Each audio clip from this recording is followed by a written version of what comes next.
প্রসঙ্গ ধরে আমি মেনশন করছি, আমরা ইনফ্যাক্ট এটাকে ৩টি ভাগে ভাগ করে থাকি।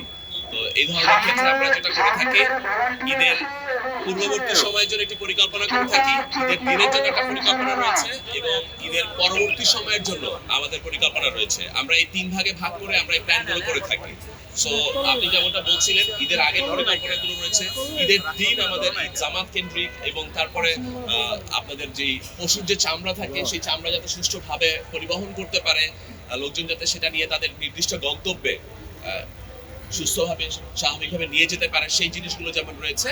সেই সাথে ঈদ পরবর্তী সময় আপনারা জানেন যে এখন আসার সময় এক ধরনের টাইমিং হয় আমাদের লঞ্চগুলোতে, আমাদের বাসগুলোতে, যাওয়ার সময় আবার আর এক ধরনের ভিড় আমরা লক্ষ্য করব। সো এগুলোর দিকেও আমাদের সজাগ দৃষ্টি থাকবে। আমরা পুরো বিষয়টিকে ৩টি ফেজে ভাগ করে, যে ঈদের আগের ফেজ, ঈদের দিনের ফেজ এবং ঈদের পরবর্তী ফেজ, এইভাবে আমাদের পরিকল্পনা সাজিয়েছি। আমরা প্রায় ২০টির মতো টহল দল আমাদের যে আওতাধীন এলাকা আছে, মাদারীপুর শরীয়তপুর থেকে শুরু করে ভোলা পর্যন্ত, এই সমগ্র বরিশাল বিভাগ এবং আমাদের যে অ্যাডিশনাল ২টি জেলা রয়েছে, এখানে আমাদের পুরো টিম একসাথে আমরা কাজ করে যাচ্ছি আপনাদেরকে যেন একটি সুন্দর আনন্দঘন ঈদ উপহার দিতে পারি সেজন্য।